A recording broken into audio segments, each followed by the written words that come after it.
Emergency fund அப்படின்ற word கேட்ட உடனே job loss, accident, medical emergency அப்படின்னு பெரிய எமர்ஜென்சிஸ் தான் நம்மளோட மனசுக்கு வரும். பட் உண்மையை சொல்லணும்னா சின்ன எமர்ஜென்சிஸ் தான் ஃபேமிலிஸோட மொத்த நிலைமையே கொஞ்சம் கொலாப்ஸ் பண்ணும். Bike repair, dental appointment, specs உடையிறது, திடீர்னு வர ஒரு ஃபீஸ், அன்எக்ஸ்பெக்டட் ட்ராவல், அப்புறம் பேரண்ட்ஸ்க்கான எமர்ஜென்சிஸ், குழந்தைங்களுக்கான நீட்ஸ் அப்படின்னு நிறைய சின்ன சின்ன விஷயங்கள் நம்மளோட அன்றாட வாழ்க்கையில் பிளான் பண்ணாதது, பட்ஜெட்டில் இல்லாதது ஆக்சுவலாக வரும். Because we are not prepared for those. நம்ம ரொம்ப ஈஸியாக பண்ணுறது என்னென்னா டக்குன்னு ஒரு கடன் வாங்குறது, கிரெடிட் கார்டு ஸ்வைப் பண்ணுறது, கோல்டை கொண்டு போய் அடமானம் வைக்கிறது அப்படின்னு மறுபடியும் இந்த டெப் ட்ராப்குள்ளே நம்ம விழுந்துருவோம். ஸ்லோலி ஒரு சின்ன எமர்ஜென்சி ஒரு இஎம்ஐயாவோ லோனாவோ மாறிட வாய்ப்பு நிறையவே இருக்குது. இந்த மாதிரி விஷயத்தில் தான் எமர்ஜென்சி ஃபண்ட் நிறையவே கை கொடுக்கும். இப்போலாம் சொல்லணும்னா எமர்ஜென்சி ஃபண்ட் அப்படின்றது ஒரு இன்வெஸ்ட்மெண்ட்டோ ரிட்டர்ன்ஸ் கொடுக்குறதோ இல்லை நமக்கு ஏதாவது இன்ட்ரெஸ்ட் கொடுக்க போதா அப்படின்னு கேட்டிங்கன்னா நிச்சயமாக கிடையாது. ஆனால் நிச்சயமாக நமக்கு பீஸ் அண்ட் நிம்மதி தரும்.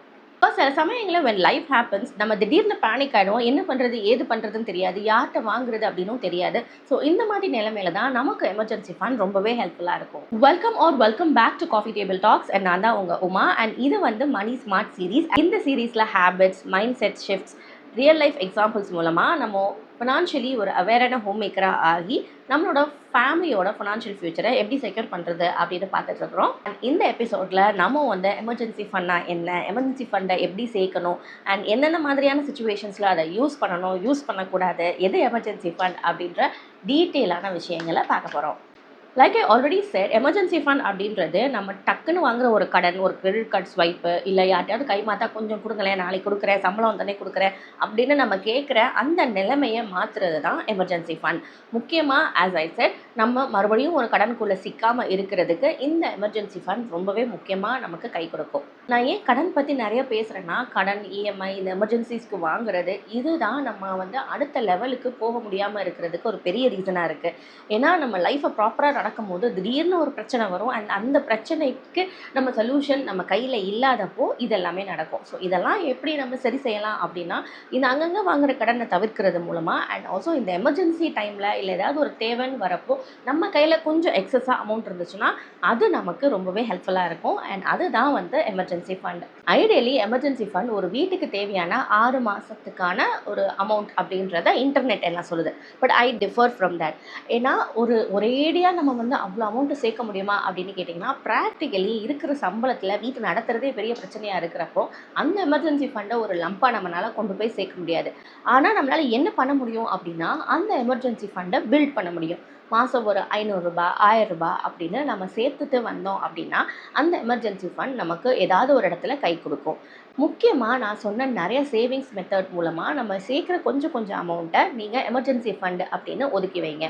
அது கிஃப்ட்டு காசாக இருக்கலாம், இல்லை ஏதாவது போனஸ் ஆர் ஏதாவது ரீஃபண்ட் அப்படின்னு நமக்கு வர காசை அந்த எமர்ஜென்சி ஃபண்டுக்கு நம்ம அப்படியே மாற்றி விட்டுடலாம். அட்லீஸ்ட் நமக்கு ஏதாவது வந்தால் கூட அதுலேருந்து கொஞ்சம் ஒரு அமௌண்ட் எடுத்து எமர்ஜென்சி ஃபண்டில் போடுறது ரொம்பவே இம்பார்ட்டண்ட்டான ஒரு விஷயம். சரி, இந்த எமர்ஜென்சி ஃபண்டை எங்கே வச்சுருக்கணும் அப்படின்னு கேட்டிங்கன்னா, பேர் கேஷாக வச்சுக்கலாமான்னு கேட்பாங்க. It is your wish. But என்னை பொறுத்த வரைக்கும் அதை ஒரு ஆர்டியாவோ எஃப்டியாவோ நீங்கள் போட்டு வச்சுக்கிறது ரொம்பவே நல்லது. அது நிறைய சேவிங்ஸ் அக்கௌண்ட்டில் கூட நீங்கள் வச்சுக்கலாம். எமர்ஜென்சி ஃபண்டோட மீனிங் என்ன? நமக்கு ஏதாவது அத்தியாவசிய தேவை வரும்போது அதை நம்ம எடுக்கணும். ஸோ எடுக்கிறதுக்கு அது வசதியாக இருக்கும். நிறைய பேர் நான் கோல்டு வச்சுருக்கேன், இல்லை ஏதாவது ஸ்டாக்ஸ் வச்சுருக்கேன், ஷேர்ஸ் வச்சுருக்கேன், அதை நான் லிக்விடேட் பண்ணிக்குவேன் அப்படின்னு எக்ஸ்ட்ரா கேஷ் எல்லாத்தையும் அதில் கொண்டு போய் லாக் பண்ணுவாங்க. பட் அதில் ப்ராப்ளம் என்ன வரும்னா, கோல்டு வச்சாலும் நீங்கள் வச்சதுக்கு மறுபடியும் நம்ம வட்டி கட்டுற மாதிரி வரும். ஸ்டாக்ஸோ ஷேர்ஸோ எமர்ஜென்சி ஃபண்டுக்கு பதிலாக வச்சுருந்தீங்க அப்படின்னா அதை லிக்விடேட் பண்ணும்போது சில நேரம் நமக்கு நஷ்டமாக விழுகலாம். அட் த சேம் டைம் நம்மளுக்கு கிரெடிட் ஆகிறதுமே நமக்கு ஒரு 2-3 நாள் ஒர்க்கிங் டேஸ் அப்படின்னு நிறையா கணக்கு இருக்குது. ஸோ இது எல்லாத்தையும் அவாய்ட் பண்ணணும் அப்படின்னா ஒரு எஃப்டியாக போட்டு வச்சுக்கிறது நல்லது. ஏன்னா எமர்ஜென்சி ஃபண்டை பொறுத்த வரைக்கும் அது இன்வெஸ்ட்மெண்ட்டாவோ ரிட்டர்ன்ஸாவோ பார்க்காதீங்க.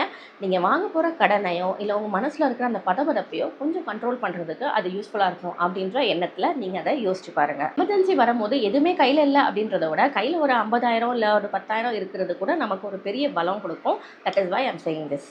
முக்கியமாக உங்கள் ஃபேமிலியில் உங்ககிட்ட காசு இருந்தால் யாராவது கேட்டுட்டு இருக்கிறாங்க, இல்லை அதை எப்படியாவது யூஸ் பண்ணணும்னு நினைக்கிறாங்கன்னா அவங்கக்கிட்ட இதை ஷேர் பண்ண தேவையில்லை. ஏன்னா எமர்ஜென்சி ஃபண்ட் இருக்குது, ஏதோ ஒரு காசு நான் சேர்த்து வச்சுருக்கேன் அப்படின்ற moment you share this with certain people, not everybody, but certain பீப்புளோட மைண்ட் செட் உங்களுக்கே தெரியும். அவங்களுக்கு நீங்கள் ஷேர் பண்ணிங்கன்னா அதுலேருந்து எடுத்துக்கொடு, எனக்கு அதை வாங்கி கொடு, இது பண்ணு அப்படின்னு சம்டைம்ஸ் நீட்ஸுக்காக நம்ம அதை யூஸ் பண்ணுற மாதிரி ஆயிரும். சுச்சுவேஷன்ஸ் லைக் திடீர்னு ஒரு வெக்கேஷன் போகணுன்னு ஒரு ஆசை வரலாம், இல்லை ஒரு ஃபோன் மாற்றணும்னு ஆசை வரலாம், ட்ரெஸ் வாங்கணும், இல்லை ஆஃபர் அப்படின்னு ஏதாவது ஒரு ஆசை வந்து ஆல்ரெடி இருக்கிற அந்த எமர்ஜென்சி ஃபண்டை கலைக்காமல் இருக்கிறது தான் ஒரு பெரிய மனோ தைரியமே தவிர, அது இருக்குது நம்ம அதை எடுத்து யூஸ் பண்ணிக்குவோம் அப்படின்னு தயவு செஞ்சு நம்மளோட நீட்ஸுக்காக அதை யூஸ் பண்ணக்கூடாது. ஒரே நாளில் எமர்ஜென்சி ஃபண்டை நம்மளால் பில்ட் பண்ண முடியாது. கொஞ்சம் கொஞ்சமாக தான் எமர்ஜென்சி ஃபண்ட் பில்ட் ஆகும். Lot of people get disappointed. நான் சேர்த்து வைக்கிறேன், ஆனால் அந்த எமர்ஜென்சி ஃபண்ட் எப்படியாவது செலவாயிடுது அப்படின்னு. செலவழிக்கிறதுக்கு தான் எமர்ஜென்சி ஃபண்ட். ஆனால் எந்த இடத்துல செலவழிக்கிறோம் அப்படின்றது ரொம்ப முக்கியம். எமர்ஜென்சியில் செலவழிக்கிறோமா, இல்லை நம்ம தேவைக்காக செலவழிக்கிறோமா அப்படின்றத ஞாபகப்படுத்தி வச்சுக்கோங்க. அண்ட் எமர்ஜென்சி ஃபண்ட் அப்படின்றது ஒரு பக்கெட்டில் தண்ணி பிடிக்கிற மாதிரி. அது ஃபில் ஆகிடுச்சுன்னா பத்திரமா அப்படியே இருந்துக்கலாம். அது தீர தீர நம்ம அதை பிடிச்சிட்டே இருக்கணும், அதாவது ரீஃபில் பண்ணிகிட்டே இருக்கணும். அதுவும் நம்மளோட ஒரு பாயிண்ட்டாகவே இருக்கணும். ஸோ ஒரு அக்கௌண்ட்டில் தனியாக ஒரு 50,000மோ 10,000மோ 5,000மோ 3,000மோ 2,000மோ எவ்வளோனாலும் சரி, தனியாக ஒரு அமௌண்ட்டு வந்து உங்களுக்கு ஃப்ளோட்டிங்காக இருக்கணும்.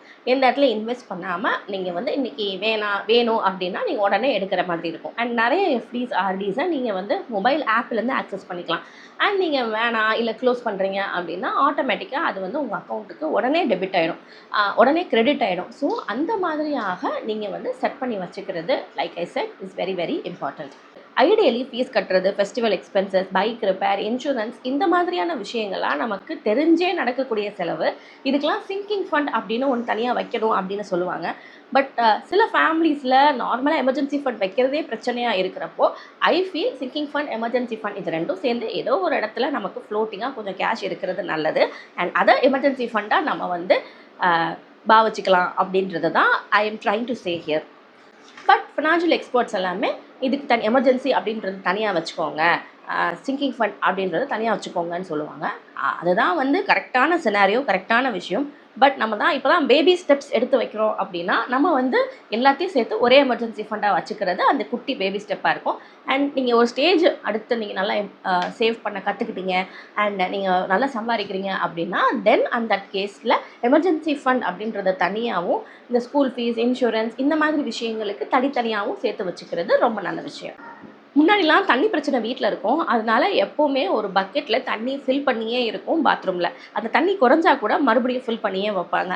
ஸோ அந்த மாதிரி தான் நம்ம எமர்ஜென்சி ஃபண்டை எப்போவுமே ஒரு இடத்துல ஃபில் பண்ணியே அது இருக்கணும். அது குறைஞ்சாலோ அதை நம்ம யூஸ் பண்ணாலோ மறுபடியும் அதை ஃபில் பண்ணுறதுக்கு முயற்சிகளை நம்ம நடத்தியே ஆகணும். உண்மையை சொல்லணும்னா நிறைய ஃபேமிலிஸ் பெருசாக லக்ஸரிஸ்லாம் ஆசைப்படுறதில்ல, ஒரு நிம்மதியான வாழ்க்கை இருந்தால் போதும் அப்படின்னு நினைப்பாங்க. ஸோ அந்த நிம்மதியான வாழ்க்கையில் ஒரு சின்ன பைக் ரிப்பேரோ, ஒரு டென்டல் ப்ராப்ளமோ, ஹெல்த் எமர்ஜென்சிஸோ வந்து அதை குலைக்காமல் இருக்கணும் அப்படின்னா சரியான எமர்ஜென்சி ஃபண்ட்ஸ் அவங்களுக்கு ரொம்பவே ஹெல்ப்ஃபுல்லாக இருக்கும். And if you like this kind of videos and money smart series, மறக்காமல் சப்ஸ்கிரைப் பண்ணுங்கள், லைக் பண்ணுங்கள், கமெண்ட் பண்ணுங்கள், உங்கள் ஃப்ரெண்ட்ஸ் அண்ட் ஃபேமிலிக்குமே ஷேர் பண்ணுங்கள். நெக்ஸ்ட் வீடியோவில் பார்க்கலாம்.